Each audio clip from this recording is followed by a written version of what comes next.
Sundin ninyo ang aking mga tuntunin, dahil ako ang Panginoon na nagtalaga sa inyo, para maging bayan ko. Ang sinumang lumapastangan sa kanyang ama at ina, ay kailangang patayin. Kung ang isang lalaki ay sumiping sa asawa ng iba, siya at ang babae ay dapat patayin. Kung ang isang lalaki ay sumiping sa asawa ng kanyang ama, nilalapastangan niya ang kanyang ama. Kaya siya at ang babae ay dapat patayin. Sila ang responsable sa sinapit nilang kamatayan.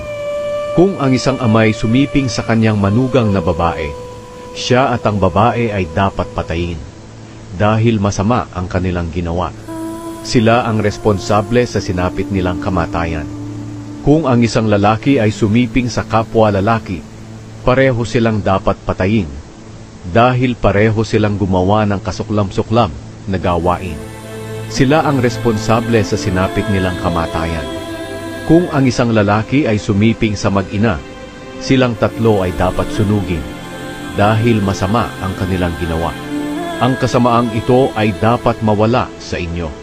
Kung ang isang lalaki o babae ay sumiping sa hayop, dapat siyang patayin, pati na ang hayop.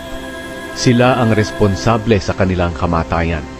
Kung ang isang lalaki ay magpakasal sa kapatid niyang babae at sumiping dito, maging ito'y kapatid niya sa ama o sa ina, inilalagay niya ang kanyang kapatid sa kahihiyan, kaya dapat siyang managot.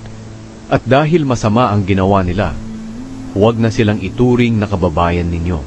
Kung ang lalaki ay sumiping sa babaeng may buwan ng dalaw dahil gusto rin ng babae, silang dalawa ay huwag na ninyong ituring na kababayan.